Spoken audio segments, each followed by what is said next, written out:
Spirit of God moved upon the face of the waters. And God said, "Let there be light." And there was light.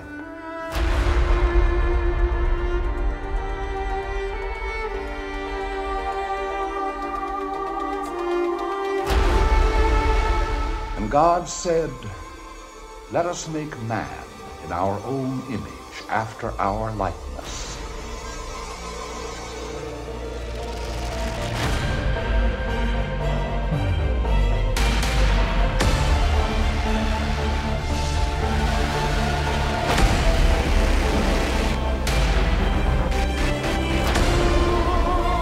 Let us go down and confound their language. What words are these?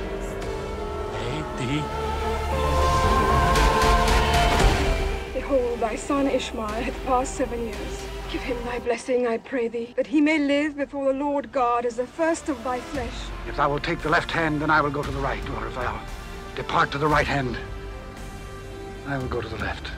There below us is all the plain of Jordan, and that's where I will go. Come on! Do not look back at the city of sin. Okay. Believe in God. Do not look back! As thy mother's sons bow down to thee, cursed be everyone that curseth thee, and blessed be he that blesseth thee.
Turn your eyes upon Jesus. Look full in his wonderful face, and the things of earth will grow strangely dim in the light of his glory and grace.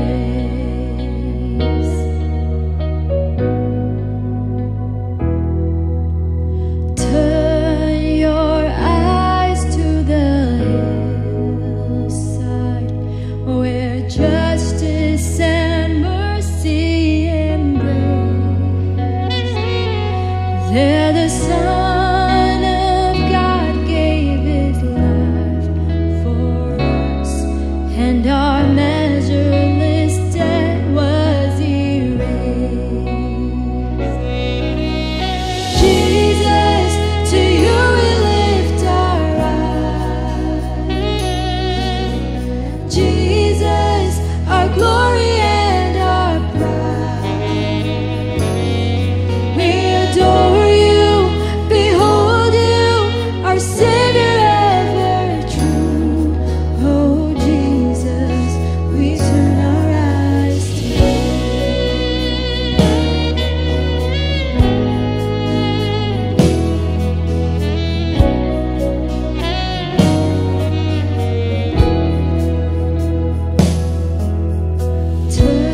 we turn our eyes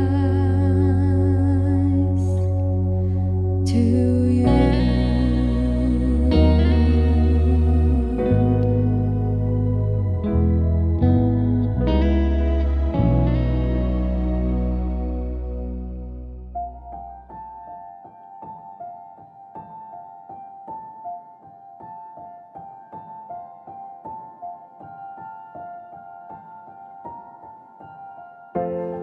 Have tasted and seen, yeah, questioned it all, still you remain. Chased empty dreams, ran from your call, and turned back again. There's no other treasure on earth that amounts to your love, and I know, even if everything I know is taken away, I won't lose hope. I'll cling to the one who won't let go.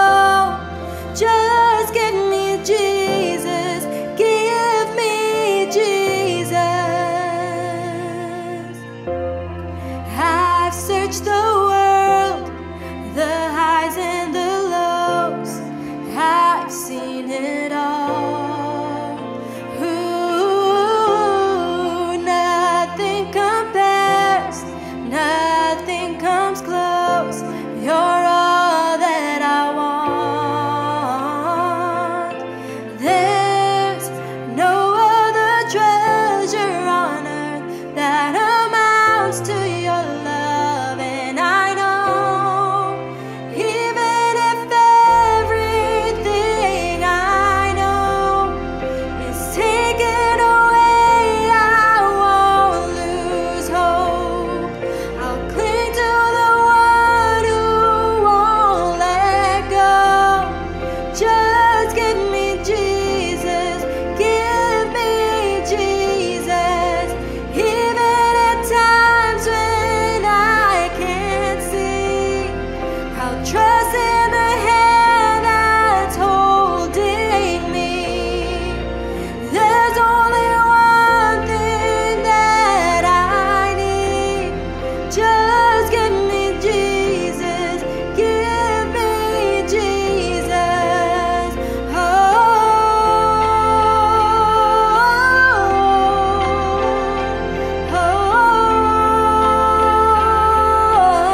Selamat pagi, selamat hari Minggu Bapak Ibu. Selamat kita ketemu lagi dalam ibadah online dari NLCC Indonesia hari ini.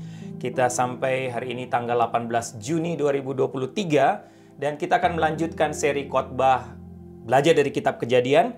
Hari ini kita sampai kepada kisah tentang Abraham dan Lot. Sebelum kita berdoa, pertama-tama Happy Father's Day untuk semua bapak-bapak di sini, di Amerika. Dalam rangka Father's Day, Tuhan berkati bapak-bapak sekalian. Dan saya berdoa kiranya lewat firman Tuhan hari ini, kisah tentang Abraham dan Lot ini bisa menjadi berkat buat kita semua, tapi tentunya secara khusus bapak-bapak dalam rangka Father's Day hari ini.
Mari kita tundukkan kepala, kita berdoa. Tuhan, kami bersyukur, berterima kasih karena hari ini kami ada waktu lagi untuk duduk diam di sekitar firman-Mu. Terima kasih kami sudah bisa memuji menyembah-Mu, diberkati lewat pujian penyembahan. Tiba saatnya kami akan belajar kebenaran firman Tuhan. Hamba berdoa kiranya firman Tuhan yang akan hamba bagikan, hamba share, yang sudah menjadi berkat menguatkan hamba, secara pribadi juga bisa menguatkan menjadi berkat buat semua Bapak Ibu yang sedang mengikuti ibadah online hari ini, yang sedang mendengarkan firman-Mu, secara khusus untuk semua bapak-bapak dalam rangka Father's Day. Terima kasih Tuhan, berfirmanlah, bersabdalah, karena kami sudah siap untuk mendengar suara-Mu. Dalam nama Tuhan Yesus kami berdoa. Amin. Baik Bapak Ibu, 2 minggu lalu kita sudah belajar dari kisah Hagar dan Ismail, dan minggu lalu saya juga sampaikan firman Tuhan, kita belajar tentang kisah Sodom dan Gomora. Hari ini kita akan sama-sama belajar dari kisah berikut dari kitab Kejadian, yaitu tentang Abraham dan Lot, khususnya dalam Kejadian pasal 13. Kita tidak akan baca keseluruhan pasal ini. Saya akan membaca 2 ayat saja, ayat 8 dan 9 sebagai dasar landasan dari khotbah saya pagi ini, hari ini. Kejadian 13, ayat 8 dan 9, Bapak Ibu bisa buka Alkitab, kita baca sama-sama. Demikian firman Tuhan. Maka berkatalah Abram kepada Lot, janganlah kiranya ada perkelahian antara aku dan engkau, dan antara para gembalaku dan para gembalamu. Sebab kita ini kerabat. Ayat 9, bukankah seluruh negeri ini terbuka untuk engkau? Baiklah, pisahkan dirimu daripadaku. Jika engkau ke kiri, maka aku ke kanan. Jika engkau ke kanan, maka aku ke kiri. Baik, Bapak Ibu, ada kisah tentang seorang wanita bernama Jill Price yang memiliki kondisi langka, yang oleh para dokter kondisi ini disebut dalam bahasa Inggris, disebut atau dalam dunia medis atau dunia psikolog dikatakan Superior Autobiographical Memory. Apa itu Bapak Ibu? Jill ini atau Jill Price dapat mengingat dengan detail dan jelas apa saja yang terjadi setiap hari dalam hidupnya sejak dia usia 14 tahun. Dan para ahli di University of California khususnya mencoba untuk mempelajari selama 6 tahun untuk memastikan apa sebenarnya yang terjadi dengan Jill Price atau apa saja kemampuan dia. Dan Bapak Ibu, kalau ditanya ya, saya yakin kita semua pernah berharap atau mungkin pernah berharap untuk bisa seperti Jill Price dalam arti memiliki ingatan yang lebih baik, bisa mengingat semua peristiwa-peristiwa di masa lampau. Kalau Bapak Ibu punya keinginan begitu, Bapak Ibu berdasarkan Jill Price ini, situasi Jill Price, saya mau Bapak Ibu coba pikir kembali. Kenapa? Jill melihat kondisinya itu sebagai berkat. Tapi juga dia saksikan bahwa itu juga merupakan atau menjadi semacam kutukan buat dia. Kenapa Bapak Ibu? Karena dengan kondisi itu, dia punya banyak kenangan yang indah, yang kalau diingat akan banyak menghiburnya di masa-masa sulit. Tapi jangan lupa, Jill Price katakan dia bersaksi, ada juga sisi gelap dari kondisi saya ini. Kenapa? Karena dia dapat mengingat atau Jill dapat mengingat juga setiap momen-momen buruk dalam hidupnya. Seperti misalnya waktu dia dihina, dia dapat rasa malu. Termasuk ketika dia harus mengambil keputusan-keputusan yang menurutnya keputusan yang buruk. Keputusan yang salah, keputusan yang merugikan yang pernah dia ambil. Dan Bapak Ibu, menurut Jill sendiri, dengan kondisi ini dia benar-benar tersiksa. Selama bertahun-tahun, kata Jill, memori-memori itu telah melumpuhkan dia. Dia merasa lumpuh dan dia diserang oleh semua kenangan-kenangan buruk itu, khususnya ketika dia mengingat semua keputusan buruk yang pernah dia ambil selama mulai dari dia umur 14 tahun tadi. Perasaan bersalah itu menyerang Jill dan itu membuatnya tidak bisa tidur dengan pulas selama puluhan tahun. Nah, Bapak Ibu, melalui kisah Abraham dan Lot, kita akan sama-sama belajar.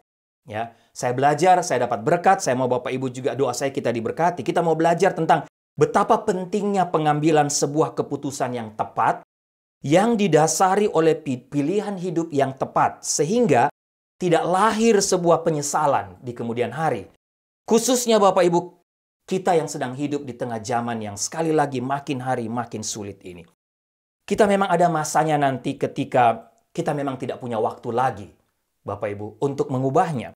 Di masa-masa akhir zaman ini, di mana saya, Ibu Sarah, sudah beberapa kali jelaskan panjang lebar kepada Bapak Ibu, kita semua benar-benar dituntut untuk dapat mengambil keputusan yang tepat, khususnya keputusan tentang bagaimana kita harus hidup di tengah dunia ini. Sehingga ketika Tuhan Yesus datang kembali menjemput kita, ketika masa pengangkatan itu tiba, ketika dia datang, kita semua kedapatan sebagai hamba yang setia. Atau kita kedapatan sebagai 5 anak darah yang siap menyambut sang mempelai, karena kita tidak lupa menyiapkan minyak kita. Sedikit latar belakang tentang Kejadian pasal 13 ini, Bapak Ibu. Ketika Tuhan memanggil Abraham sebagai alatnya, tidak berarti hidup Abraham itu mulus, Bapak Ibu, tanpa masalah. Abraham harus melewati banyak sekali ujian hidup, dan salah satunya yang kita baca dalam Kejadian pasal 12, satu pasal sebelumnya, ayat 10-20 ketika terjadi kelaparan di tanah Negeb. Pada saat itu Abraham tanpa bertanya kepada Tuhan mengambil keputusan untuk pindah ke Mesir, ke negeri yang makmur. Tapi Bapak Ibu, kita tahu ceritanya, di Mesir Abraham gagal dalam ujian kejujuran dan juga ujian iman. Abraham berlaku tidak jujur dan meminta Sarah istrinya untuk mengaku dirinya sebagai adiknya. Bapak Ibu pasti tahu cerita ini. Abraham gagal karena dia berhenti beriman kepada Tuhan. Kenapa? Karena dia takut hidup dalam kelaparan. Dia takut karena dia diancam untuk dibunuh mati dan memilih untuk menaruh keluarganya. Dalam hal ini istrinya Sarah dalam risiko besar. Tapi dalam pasal 13 kita melihat bahwa Abraham berdasarkan pengalaman masa lalu tadi bertindak dan mengambil keputusan sekarang dengan iman. Abraham tidak lagi bertindak gegabah dalam memilih jalan hidupnya. Kita semua bisa gagal di masa lalu, belajar dari Abraham, tapi pengalaman selalu adalah guru yang baik. Betul Bapak Ibu? Jika kita kembali kepada Tuhan, Tuhanlah yang akan mengubah kutuk itu menjadi berkat.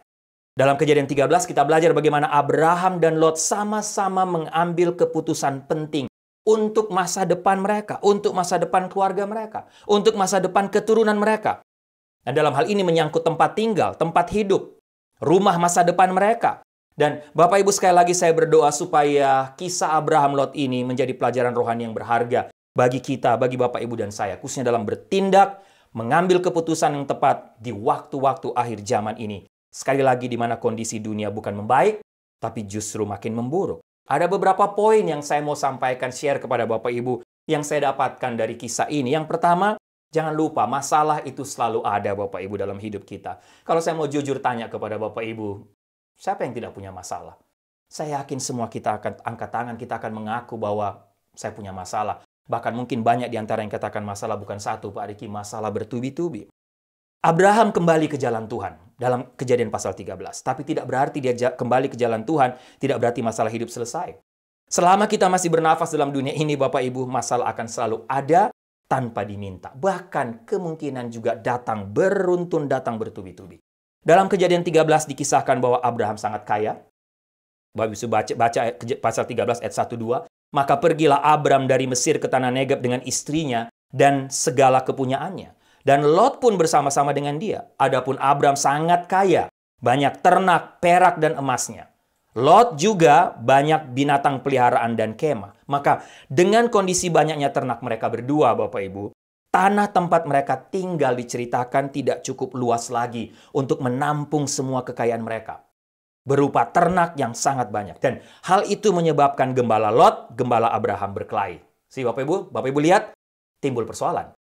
Timbul masalah. Abraham sudah ambil keputusan untuk tidak mengulangi masa lalu. Sekarang dia mau mengambil keputusan berdasarkan iman. Dia mau kembali kepada jalan Tuhan. Tapi masalah muncul. Yang kedua, saya melihat ada solusi di tengah masalah yang terjadi, di tengah masalah Abraham dan Lot. Mendengar pertengkaran perkelahian itu, Abraham segera mencari jalan keluar. Kenapa Bapak Ibu? Karena Abraham tahu, tidak baik kalau keluarga itu berantem. Khususnya keluarga mereka dalam konteks ini. Dalam hal praktis, dalam kehidupan keluarga kita juga masing-masing, keluarga akan punya 1001 macam alasan untuk ribut, berantem, konflik. Benar Bapak Ibu, suami istri bisa konflik. Orang tua dengan anak bisa konflik. Antara anak-anak juga bisa konflik, Bapak Ibu. Sahabat bisa konflik. Gereja juga bisa konflik. Teman di gereja, di tempat kerja.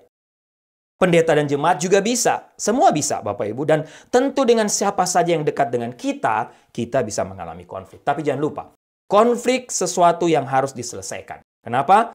Karena tinggal dalam konflik bukan yang hal baik di mata Tuhan. Tuhan mau konflik itu diselesaikan. Dan Abraham dengan segera mencari jalan keluar. Karena Abraham tahu, kalau dibiarkan, masalah sekecil apapun tentunya dapat menjadi besar kalau tidak diselesaikan. Saya yakin itu pun terjadi dalam kehidupan kita. Masalah keluarga yang besar seringkali dimulai dari hal yang kecil. Bukan itu saja Bapak Ibu. Dalam konteks ini Abraham tahu, bukan dia hanya tahu bahwa tidak baik kalau ada konflik dan harus diselesaikan.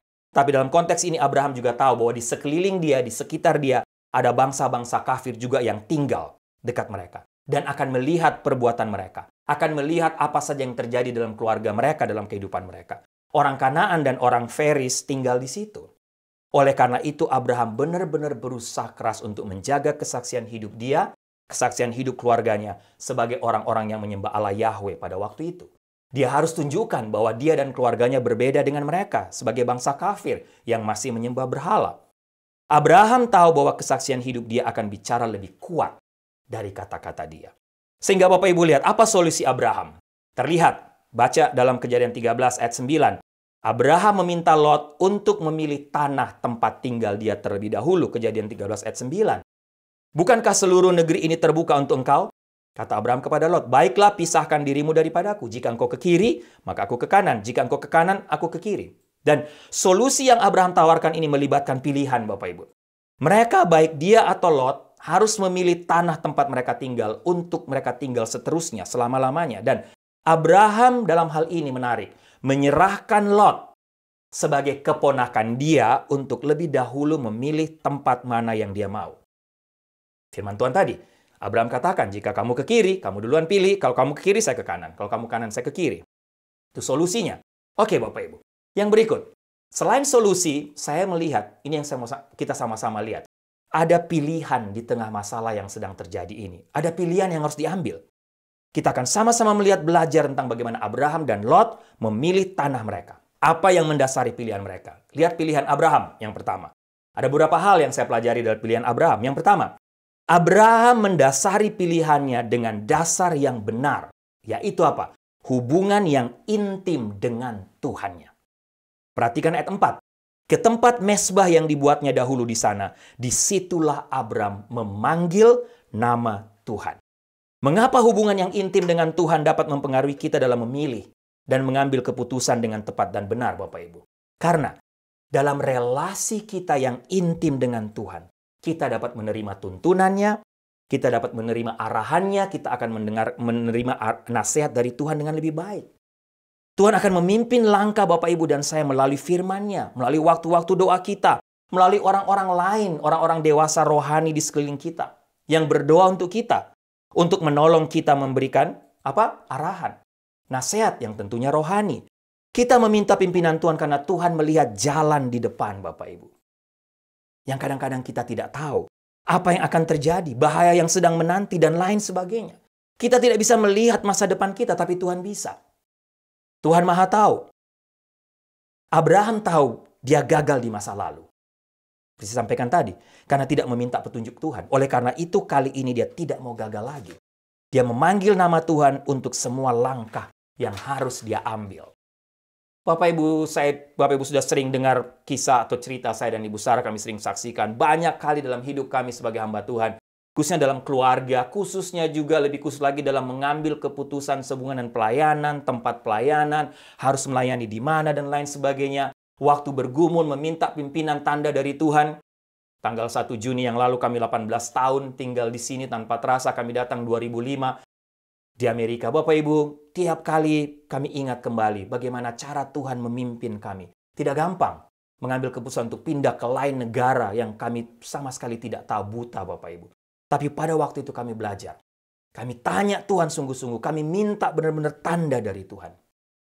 Supaya kami tidak salah langkah. Keintiman dengan Tuhan menjadi syarat penting. Yang kedua, Abraham juga menyerahkan pilihan pertama kepada Lot. Kenapa Bapak Ibu? Kenapa dia tidak takut? Kenapa dia oke untuk, harusnya kalau egois diri sendiri, lebih baik saya pilih duluan. Apalagi saya itu keponakan. Tapi tidak. Abraham tidak. Kenapa? Karena Abraham punya iman kepada Tuhan Allah Yahweh yang dia sembah. Yang telah memanggil dia. Tuhan tidak mungkin membiarkan dia. Abraham telah belajar sekali lagi dari kegagalannya di Mesir, dan ketika dia lari ke Mesir, dia khawatir akan apa yang akan terjadi dengan dia. Dia khawatir apa yang dia makan nantinya, dan bagaimana masa depan keluarganya. Sehingga Abraham belajar bahwa ketika dia memilih tanpa iman, maka yang ada hanyalah kutuk dan bukan berkat. Karena itu Abraham menyerahkan Lot untuk lebih dahulu memilih. Dan seandainya Lot memilih tempat yang lebih baik, atau lebih subur Bapak Ibu, lebih hijau, lebih indah, Abraham tidak khawatir. Abraham tidak takut karena dia tahu siapa yang melihara dia. Siapa yang sudah memanggil dia. Tuhan yang memanggil dia, Tuhan itu juga akan memelihara dia dan keluarganya. Sehingga apa yang Abraham lakukan ini Bapak Ibu sebenarnya di luar kebiasaan normal. Apalagi untuk budaya timur kuno. Dulu yang selalu harus menempatkan yang lebih tua, lebih tinggi. Harusnya Abraham yang lebih dahulu memilih tanah mana yang dia kendaki. Tapi sekali lagi, Abraham memilih sikap apa? Sikap rendah hati, relasi yang baik dengan keponakannya. Dia baik hati, dia berbelas kasihan, karena dia telah belajar dari pengalaman masa lalu. Dia membiarkan Lot memilih lebih dahulu. Abraham ingat ketika dia melangkah dalam kekhawatiran, melangkah tanpa iman dia gagal. Sehingga kali ini dia tidak mau gagal lagi. Dia belajar puas dan dia belajar meyakini akan pimpinan Tuhan, pemeliharaan Tuhan buat hidup dia Bapak Ibu. Ibrani 13 ayat 5 juga kita sama-sama baca. Firman Tuhan katakan, janganlah kamu menjadi hamba uang, cukupkanlah dirimu dengan apa yang ada padamu. Karena Allah telah berfirman, aku sekali-kali tidak akan membiarkan engkau. Dan aku sekali-kali tidak akan meninggalkan engkau. Dan ini yang Abraham lakukan. Konsekuensi pilihan Abraham berdampak kekal. Abraham hidup dalam berkat Tuhan. Tidak hanya bagi dia. Tapi akhirnya juga bagi anak cucunya. Termasuk menjadi berkat bagi dunia ini. Karena jangan lupa, juru selamat dunia Yesus Kristus lahir dari keturunan Abraham. Yang karena dia Bapak Ibu dan saya bisa mendapatkan hidup kekal. Bapak Ibu, lihat luar biasa berkat ketaatan. Berkat pengandalan diri terhadap Tuhan. Sehingga aplikasi Bapak Ibu bagian ini dalam hidup kita sebagai orang percaya yang sedang mempersiapkan diri menyambut kedatangan Tuhan Yesus kembali. Ingat beberapa hal penting ini. Yang pertama, fokus kepada Tuhan. Jangan fokus kepada dunia ini. Yang kedua, puaslah dengan apa yang kita miliki. Yang ketiga, jangan pernah hidup dalam kekhawatiran. Belajar dari Abraham. Karena apa? Janji Tuhan bagi kita yang hidup beriman kepada Dia adalah bahwa Dia tidak akan membiarkan kita dan sekali-kali tidak akan meninggalkan kita. Amin Bapak Ibu. Banyak orang gagal dalam melakukan pilihan-pilihan penting dalam hidup ini Karena mereka hidup dalam kekhawatiran, dalam ketidakpuasan, dalam menjadi hamba uang. Mereka fokus kepada dunia yang hanya sementara ini. Tapi jangan lupa, dunia ini bukan rumah kita. Jangan mengikat hati kita di sini dan kepada harta dunia ini. Terus saya dan Bu Sarah ulang. Jika kita hidup dalam iman dan jauh dari kekhawatiran, hidup puas, maka Bapak Ibu sekali lagi, percayalah, kita akan mampu membuat keputusan yang benar. Karena apa? Karena kita hidup berdasarkan iman kita kepada Allah yang tidak pernah berubah dan yang selalu setia dengan janji-janjinya. Oke, itu pilihan Abraham. Kita lihat pilihan Lot. Bapak Ibu, Lot memilih berdasarkan apa? Di sini Lot memilih berdasarkan keinginan mata yang penuh dengan dosa. Baca ayat 10, ayat 11. Kejadian 13 katakan apa? Lalu Lot melayangkan pandangnya dan dilihatnya lah bahwa seluruh lembah Yordan banyak airnya. Seperti taman Tuhan, seperti tanah Mesir sampai ke Zoar. Hal itu terjadi sebelum Tuhan memusnahkan Sodom dan Gomora. Sebab itu Bapak Ibu, Lot memilih baginya seluruh lembah Yordan itu. Lalu ia berangkat ke sebelah timur dan mereka berpisah. Bapak Ibu, tampaknya benar bahwa mata kita ini selalu menjadi jendela bagi hati kita. Pilihan Lot jatuh setelah pandangan mata dia melihat lembah Yordan yang begitu subur. Lembah Yordan yang banyak air seperti Taman Eden mungkin. Seperti Mesir yang subur. Kaya, makmur. Sama yang terjadi dengan Hawa dalam Kejadian pasal 3 ayat 6. Bapak Ibu lihat. Kembali, perempuan itu melihat bahwa buah pohon itu baik untuk dimakan, sedap kelihatannya. Sama dengan terjadi dengan Kejadian 6 pasal 2. Maka anak-anak Allah melihat bahwa anak-anak perempuan manusia itu cantik-cantik. Sekali lagi, terulang. Awal Tuhan menghukum dunia dengan air bah. Sama dengan 2 Samuel 11 ayat 2. Daud berjalan di jalan di atas sotoh istana. Dan tampak kepadanya seorang perempuan cantik. Lihat awal kejatuhan Daud. Sehingga lihat, strategi setan dari dulu sampai sekarang selalu sama. Dia menjerat, menipu kita selalu dengan 3 godaan. Godaan fisik, emosional, spiritual. Nah, apakah salah dan berdosa Bapak Ibu? Pertanyaannya, ketika kita memilih sesuatu yang baik, yang indah, sedap dipandang mata? Tentunya tidak. Tidak salah Bapak Ibu melihat bunga yang indah, melihat rumah yang bagus, melihat tanah yang subur, melihat perempuan cantik atau laki-laki ganteng. Tapi ini hati-hati. Kalau yang terakhir lihat perempuan cantik, ganteng, hati-hati. Apalagi kalau menginginkan, ini bahaya, zona bahaya. Melihat pemandangan indah dalam dunia ini, salah? Tentunya tidak. Tapi Lot menjadi salah karena keinginan mata dia telah dipenuhi dengan hasrat dosa. Bapak Ibu garis bawah, ini penting. Dalam pengamatan saya, Lot bukan tidak tahu ada apa di sebelah lembah Yordan yang indah. Selama tinggal beberapa waktu di situ, Lot tentu tahu, melihat, mendengar dari gembala dia yang adalah orang lokal. Mencari informasi, mensurvei lokasi-lokasi di daerah situ tentang tanah yang subur di lembah Yordan. Bapak Ibu, saya yakin Lot tahu benefit yang akan dia dapat ketika dia tinggal di situ. Karena kesuburan lembah Yordan akan sangat menguntungkan kemajuan usaha peternakannya. Ingat, Abraham amat sangat kaya. Tapi Lot dikatakan mempunyai banyak domba, lembu, dan kemah. Ayat 5. Artinya, kekayaan Lot tidaklah seberapa dibanding dengan kekayaan Abraham. Sehingga selama bertahun-tahun, Lot, keponakan Abraham ini, ikut dengan pamannya. Dia melihat bagaimana pamannya diberkati Tuhan dengan luar biasa, Bapak Ibu. Oleh karena itu, mungkin diam-diam muncul dalam hati Lot keinginan untuk menjadi kaya seperti omnya. Bapak Ibu, hati-hati kalau kita sampai kepada zona ini. Ingin menjadi kaya, ingin lebih lagi dan lebih lagi seperti omnya sekali lagi, atau kalau bisa lebih kaya dari omnya, dari pamannya Abraham. Dan inilah awal kegagalan Lot dalam membuat pilihan yang benar, Bapak Ibu. Lot telah memulainya dengan keinginan untuk menjadi kaya, sehingga ketika dia diberi kesempatan untuk memilih tanah tempat tinggal lebih dahulu, mata dia memandang ke tempat yang bagus, subur, hijau, luas, kaya. Tidak salah melihat yang subur, luas, dan kaya. Tapi kalau itu didasari oleh hasrat dosa, oleh keinginan dosa, Bapak Ibu, bahaya. Tuhan yang adalah sang pemberi dan penentu berkat, Dia juga yang tahu tentang hati kita, murni atau tidaknya hati kita. Bapak Ibu, jangan lupa itu. Kadang kalau kondisi hati kita sudah mulai mengasihi harta lebih dari Tuhan, pendapat dan masukan orang lain sudah tidak kita anggap lagi. Yang penting goal saya, tujuan saya tercapai. Yang benar dan yang terpenting seringkali kita lupakan. Dan Bapak Ibu, dalam ayat 12 dikisahkan di mana Lot tinggal pada awalnya.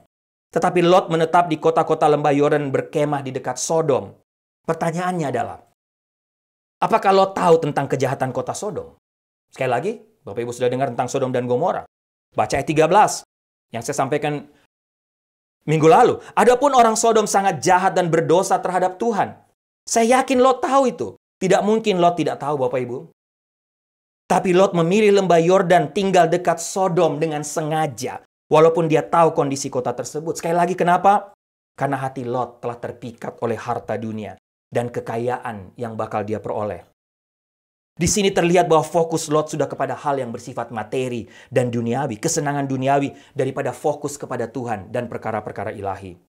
Lot tidak lagi peduli dengan bagaimana dengan iman dan kerohaniannya nanti. Sehingga Bapak Ibu, dari pilihan Lot ini hati-hati. Ini peringatan untuk kita semua.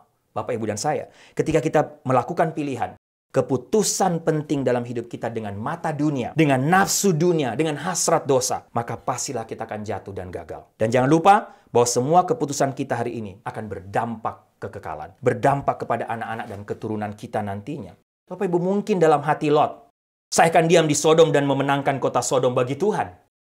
Sama seperti banyak orang Kristen sekarang berpikir, misalnya anak-anak muda sekarang, oh saya pacaran saja sama dia biar dia bukan orang percaya, orang Kristen, nanti saya akan bawa dia kepada Tuhan. Saya dan Ibu Sarah sering melayani anak-anak muda di Indonesia maupun di sini, Bapak Ibu, banyak kali mereka punya prinsip seperti itu. Betul, bisa kalau memang Tuhan memang mau memakai kita. Tapi yang sering terjadi sebaliknya, kita yang tertarik ke dalam kehidupan yang jauh dari Tuhan. Dan saya rasa inilah yang terjadi dengan Lot. Apa yang terjadi? Setelah sekian lama Lot tinggal di Sodom, bukannya Lot mempengaruhi Sodom dan menjadi berkat di Sodom. Tapi Lot terpengaruh, Bapak Ibu, dan bahkan istri Lot dan keluarganya. Apa yang terjadi dengan Lot selama sekian tahun? Apakah ada seorang dia bawa mengenal Allah? Pertanyaannya di kota Sodom? Tidak, bukan Bapak Ibu? Tidak ada. Tadi seperti saya sampaikan, yang ada kembali istri dan anaknya hidup dalam gaya hidup orang Sodom. Istri dan anaknya diselamatkan dari murka Tuhan ketika Sodom dan Gomora dihanguskan oleh api belerang. Tapi ingin diselamatkan, mau diselamatkan oleh Tuhan. Tapi tetap kita tahu ceritanya tentang istri Lot. Kita tahu apa yang terjadi dengan anak-anak Lot selanjutnya. Istri Lot menoleh ke harta yang banyak, hanya dia menjadi tiang garam. Dan sesudah itu anak-anak Lot juga hidup dalam dosa terus-menerus, Bapak Ibu. Ketika Lot memilih lembah Yordan, dia tidak memikirkan masa depan keluarganya secara rohani. Dia hanya memikirkan bagaimana mereka bisa menjadi kaya secara materi.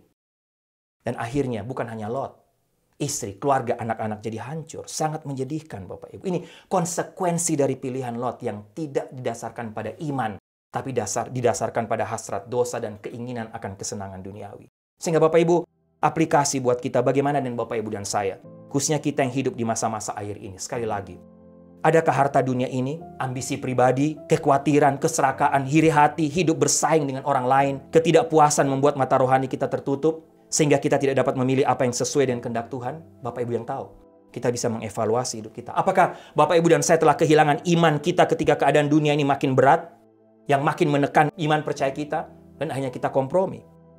Sekali lagi, apa yang Bapak Ibu dan saya pilih? Apa yang Bapak Ibu, suami-suami, dalam rangka Father's Day, belajar dari Abraham dan Lot? Bagaimana? Apa dasar pilihan bapak-bapak sebagai kepala rumah tangga ketika mau mengambil keputusan untuk masa depan keluarga Bapak Ibu? Bapak-bapak, menyenangkan hati Tuhan kah? Hidup dalam iman, hidup takut Tuhan, melepas kekhawatiran dalam hidup dengan rasa puas, taat pada apa yang Tuhan berikan atau alarm peringatan yang Tuhan berikan dalam hati kita, percaya kepada pemeliharaannya, ataukah kita memilih mengambil keputusan untuk memuaskan diri sendiri, Bapak Ibu? Bapak Ibu yang bisa jawab. Tidak ada seorang pun dapat membuat keputusan penting bagi kita. Hanya kita sendiri. Oleh sebab itu, saya senang dengan kata pemazmur dalam Mazmur 128. Betapa pentingnya seorang laki-laki, seorang ayah hidup takut akan Tuhan. Seorang suami dan seorang ayahlah yang paling pertama harus hidup takut Tuhan. Sehingga Bapak Ibu, dari kisah ini kita sama-sama melihat betapa krusialnya pilihan seorang laki-laki, seorang ayah, seorang kepala rumah tangga. Bapak Ibu, saya mau tutup khotbah saya dengan beberapa kesimpulan dan juga saya akhiri dengan satu cerita nanti buat kita semua. Sebagai hamba Tuhan, saya hanya ingin memberikan beberapa advice kepada Bapak Ibu tentunya, juga kepada saya dan istri dan keluarga saya. Sekarang saya mau share kepada Bapak Ibu. Apapun keputusan yang hendak kita buat tentang apapun. 1. Bertanyalah kepada Tuhan, ambillah waktu doa bila perlu doa puasa. 2. Selidiki motivasi hati kita, uji motivasi hati.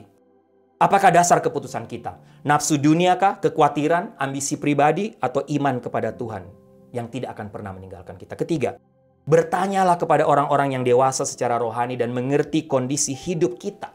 Kondisi rohani kita yang dapat memberikan masukan dengan tulus kepada kita, dan dengarkan mereka. Orang-orang yang dekat dengan kita yang mendoakan kita.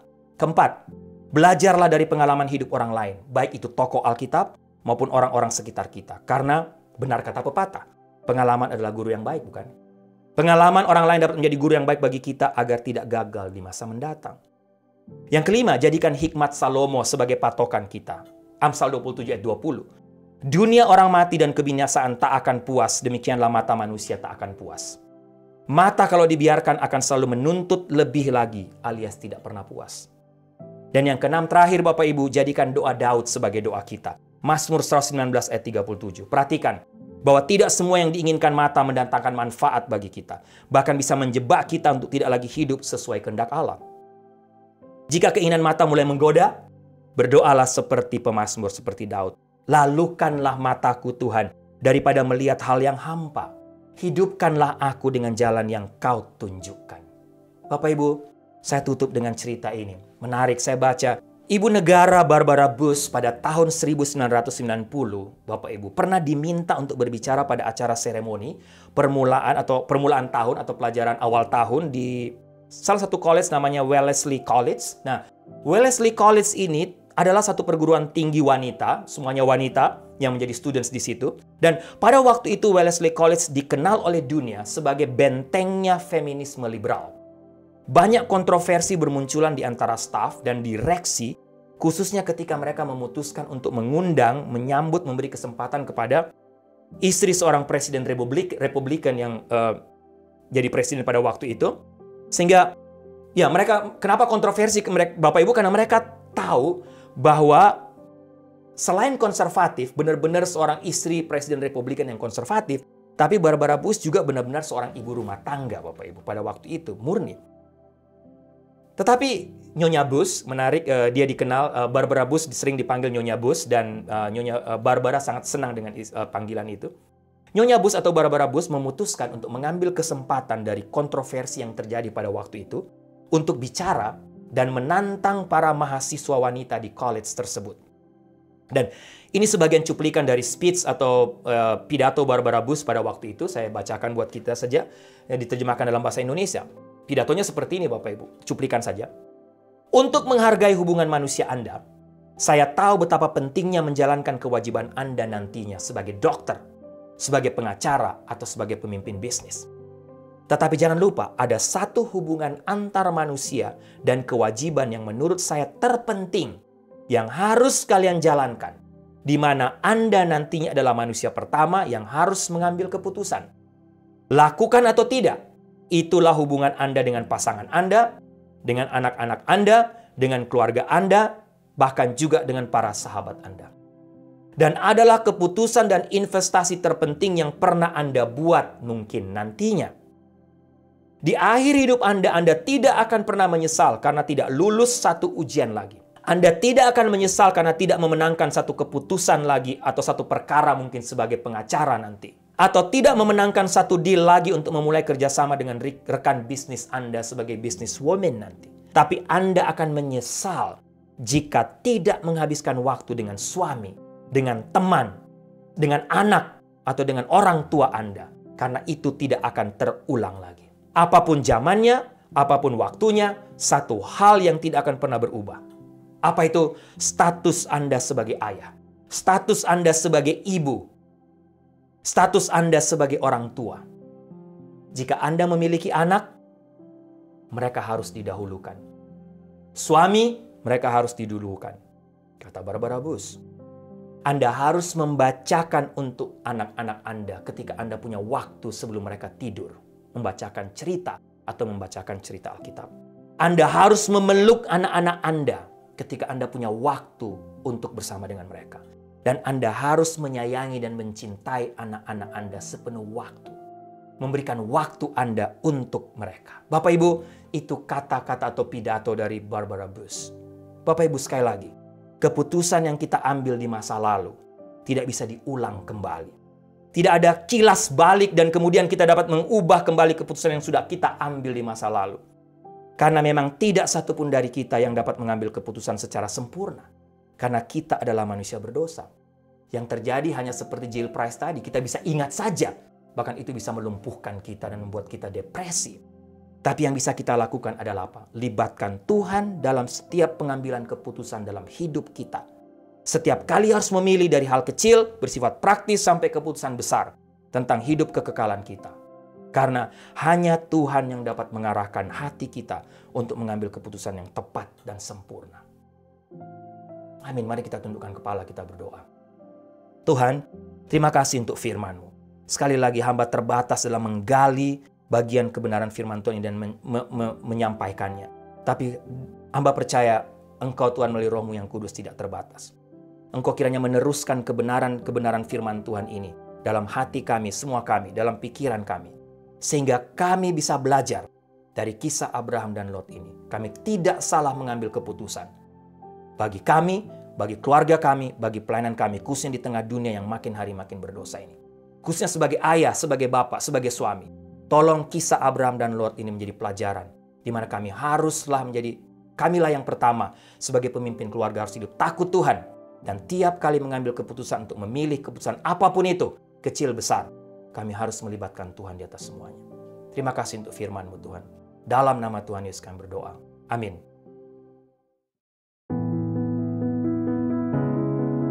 It's hard to imagine where I'd be without you.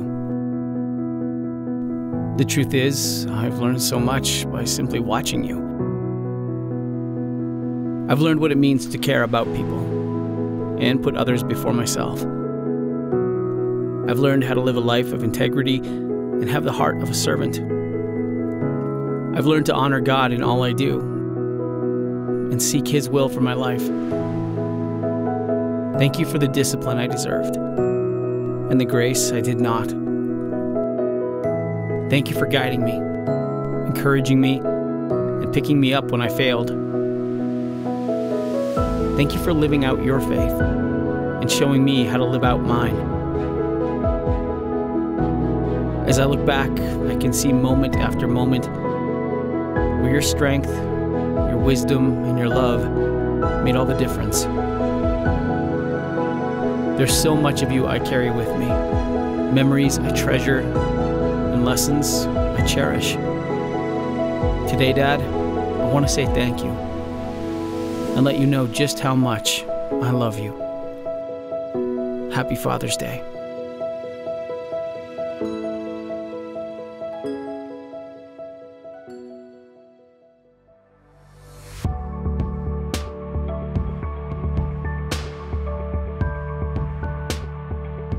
Baik Bapak Ibu, doa saya kita diberkati lagi, mendapatkan pelajaran baru, dikuatkan lagi melalui kebenaran firman Tuhan hari ini, khususnya melalui kisah Abraham dan Lot, dan khususnya kepada Bapak-Bapak dalam rangka Father's Day. Saya berdoa kiranya firman Tuhan yang sudah menguatkan menjadi berkat buat saya sebagai ayah, sebagai suami, juga menjadi berkat buat semua Bapak-Bapak dan suami yang mengikuti mendengarkan kebenaran firman Tuhan ini. Baik Bapak Ibu, ada beberapa pengumuman Bapak Ibu bisa lihat di screen sebelum saya tutup dalam doa berkat. Jemaat yang kekasih, tundukkanlah kepalamu, arahkanlah hatimu kepada Tuhan, dan terimalah berkat Tuhan. Anugerah keselamatan dari Tuhan Yesus Kristus, kasih sayang yang tidak berkesudahan dari Allah Bapa, serta penyertaan dari Roh-Nya yang kudus, kiranya menyertai engkau sekalian, mulai hari ini sampai Maranatha Tuhan Yesus datang kembali. Haleluya, amin. Have tasted and seen, yet questioned it all, still you remain. Chased empty dreams, ran from your call, and turned back again. There's no other treasure on earth that amounts to your love, and I know, even if everything I know is taken away, I won't lose hope. I'll cling to the one who won't let go.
for